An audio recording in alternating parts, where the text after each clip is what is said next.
Hello everyone, আমি রিয়া। আজকে আমি তোমাদের কাছে বেনারসে কাটানো সুন্দর আরেকটা মুহূর্তের ব্লগ নিয়ে চলে এসেছি। আশা করি তোমরা সবাই খুব ভালো আছো, সুস্থ আছো। আমি মোটামুটি আছি, কারণ রিসেন্ট এত সর্দি কাশি হয়েছে, মানে সবারই এটা হচ্ছে, আমারও সর্দি কাশি জ্বর সব কিছুই একসঙ্গে লেগে গেছে। বেনারসের প্রথম দিনের ব্লগ আশা করি তোমরা সবাই দেখে ফেলেছো, আর তারপরের দিন সোজা চলে গিয়েছিলাম অযোধ্যা রাম মন্দিরে। তো সেই ব্লগটা আমি অলরেডি আপলোড করে দিয়েছি। আর তারপরে বেনারসের দ্বিতীয় দিনে কি করেছি চলো দেখে নেওয়া যাক। তো বেনারসের দ্বিতীয় দিনে সকাল সকাল একদম ঘুম থেকে উঠে পড়েছিলাম, আর তখন বাজে 5:30 মতন। তারপর রেডি হয়ে সোজা টোটো ধরে চলে গিয়েছিলাম লক্ষ্মী চায়ওয়ালাতে। আর লক্ষ্মী চায়ওয়ালা হলো বেনারসের ফেমাস দোকান। যারা চা লাভার তারা তো এখানে অবশ্যই গিয়েছে। তো আমরাও চলে গিয়েছিলাম, আর এখান থেকে নিয়েছিলাম এখানকার ফেমাস দুটো খাবার হলো মালাই টোস্ট আর স্পেশাল চা। এই দুটো ছিল অসাধারণ খেতে। মালাই টোস্টার কথা কি বলবো, যা জিভে এখনো পর্যন্ত লেগে আছে। লক্ষ্মী চায়ওয়ালা থেকে চা আর মালাই টোস্ট খাওয়ার পরে সোজা চলে আসলাম রাম ভান্ডারের আগের দোকানটা একটু অন্য জায়গায় ছিল, এখন সেই দোকানটা শিফট একটু গলির ভিতরে হয়ে গেছে। সেটা লক্ষ্মী চায়ওয়ালা থেকে রাম ভান্ডার আসতে মোটামুটি 10 থেকে 15 মিনিট মতো সময় লেগেছিল। তারপরে আমরা একটু ম্যাপ দেখে আসছিলাম, আর রাস্তার লোকজনকে জিজ্ঞেস করে আমরা ফাইনালি পৌঁছাতে পারলাম রাম ভান্ডারে। আর রাম ভান্ডারের গলিটা ভীষণ নোংরা ছিল, তাই জন্য আরেকটু আসতে দেরি হয়ে গেল। সকাল সকাল একদম ব্রেকফাস্টের জন্য পারফেক্ট জায়গা হলো রাম ভান্ডার। তাই জন্য আমরা এখানে গিয়ে সঙ্গে সঙ্গে অর্ডার দিয়েছিলাম প্রথমে কচুরি, আলু সবজি, আর সাথে ছিল চানা। আর মায়েদের জন্য অর্ডার দিয়েছিলাম এই সেম জিনিস, কচুরি, আলু সবজি আর চানা। সাথে নিয়েছিলাম ঘিয়ে ভাজা জিলিপি। তো মারা হোটেলে ছিল, তো আমরা এখান থেকেই ব্রেকফাস্টের খাবারগুলো পার্সেল করে হোটেলে নিয়েই চলে গিয়েছিলাম। আর এখানকার ঘিয়ে ভাজা জিলিপিটা ছিল অসাধারণ। আমি তো হোটেলে আসার পর খেয়েছি, জাস্ট অসাধারণ খেতে ছিল। চলো আমরা কোথায় যাচ্ছি? আমরা হুম, আমি পার্কে যাচ্ছি। পার্কে। ঠিক আছে, চলো পার্কে যাই। চলো।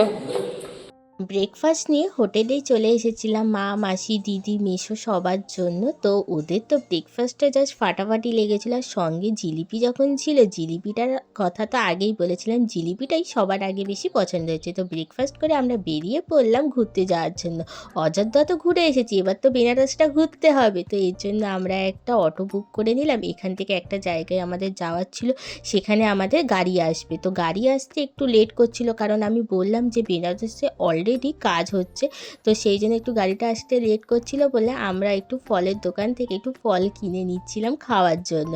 ফল কেনা হয়ে যাওয়ার পর বেশ কিছুক্ষণ আমাদের দাঁড়িয়ে থাকতে হয়েছিল, কারণ গাড়িটা আসতে অনেকটাই লেট করছিল। কারণ এতটা জ্যাম থাকে রাস্তার মধ্যে, যে এই বেনারসে আমরা যখন এসেছি তখন কাজও হচ্ছিল, তাই জন্য খুব জ্যামও হয়েছিল। তো দাঁড়িয়ে দাঁড়িয়ে আমরা ফল খাচ্ছিলাম। তারপরে গাড়িটা চলে আসার পরে আমরা সোজা চলে গেলাম দুর্গা মাতা মন্দিরে। তো এখান থেকে আমরা একটা ডালা কিনেছিলাম, সেটা নিয়ে গিয়ে ভিতরে পুজো দিলাম। দুর্গা মাতা মন্দিরটাও অসাধারণ ছিল, ভিতরে ঠাকুর দর্শন করলাম। তারপর ভিতরে অনেকটা ভিড় মতনও হয়েছিল। তারপরে দর্শন করা হয়ে যাওয়ার পর আমরা সোজা চলে গেলাম তুলসী মাতা মন্দিরে। তো তুলসী মাতা মন্দিরটাও ছিল অসাধারণ, বাইরে থেকে যতটা সুন্দর ছিল ভিতরটা ঘুরে দেখছিলাম তো অসাধারণ ছিল। এখানে খুব একটা ভিড় ছিল না। তো এখান থেকে ঠাকুর দর্শন করে সোজা আমরা চলে গেলাম উপরে। তো এইটার উপরে একটা ফ্লোর আছে, তো সেখানে একটা বড় মিউজিয়াম মতন আছে। তো সেখানে 10 টাকা করে টিকিট কাটতে হয়, আর 12:30 1টা পর্যন্ত এটা খোলা থাকে। তো আমরা পৌঁছেছিলাম যখন, তখন বাজে ওই 11:30 মতন। তো আমরা তাড়াতাড়ি গিয়েছিলাম, কারণ ভিতরের মিউজিয়ামটার ভেতরে যারা গিয়েছে প্রচণ্ড ভিড় ছিল, মানে খুব একটা ভালো করে তোমরা দেখতে পারবে না। তো একটুখানি আগে গেলে তাহলে মিউজিয়ামটা একটু ফাঁকা থাকে। এর ওপরে যে মিউজিয়াম ছিল সেটা আমি জানতাম না, তো আমি আর দিদি দুজনে বেরিয়ে গিয়েছিলাম। তারপর মারা বললো এর ওপরে একটা মিউজিয়াম আছে, তো দেখার জন্য আমি প্রথমে ভাবছিলাম যে না, যাব না দেখতে। তারপর যখন গেলাম এত সুন্দর দেখতে ছিল জিনিসটা, ভাবছিলাম যে যদি না দেখতে আসতাম তাহলে এটা তো একদমই মিস হয়ে যেত। এখানে শিব দুর্গা থেকে শুরু করে রাম সীতা, তারপর ছিল রাধা কৃষ্ণ, খুব সুন্দর সুন্দর পুতুলের আকারে এই যে জিনিসগুলো সাজিয়েছিল, অসাধারণ দেখতে লাগছিল। তুলসী মাতা মন্দিরের যে মিউজিয়ামটা ছিল ভিতরটা অসাধারণ ছিল, এত সুন্দর পুতুলের কারুকার্য করা ছিল যে চোখ একদম দেখে জুড়িয়ে গিয়েছিল, যদি ওটা না দেখতাম একদম মিস হয়ে যেত। তো মিউজিয়ামটা দেখা হয়ে যাওয়ার পরে সোজা চলে আসলাম ত্রিদেব মন্দিরে। তো এখানে আসার পর মন্দিরের বাইরের যে এত সুন্দর পরিবেশটা ছিল না, দেখে একদম চোখ জুড়িয়ে গিয়েছিল। আর মন্দিরের ভিতরে ছিল একদম শান্ত পরিবেশ। তো এখানে যাওয়ার পর মনটা একদম শান্ত হয়ে গিয়েছিল। ভিতরে গিয়ে ঠাকুর দর্শন করলাম। তারপরে আমার যে দিদির ছেলে আছে সে আমাকে প্রচণ্ড পরিমাণে ডিস্টার্ব করে, ভিডিও করতে গেলে ও এইরকম সবসময় এসে করতে থাকবে।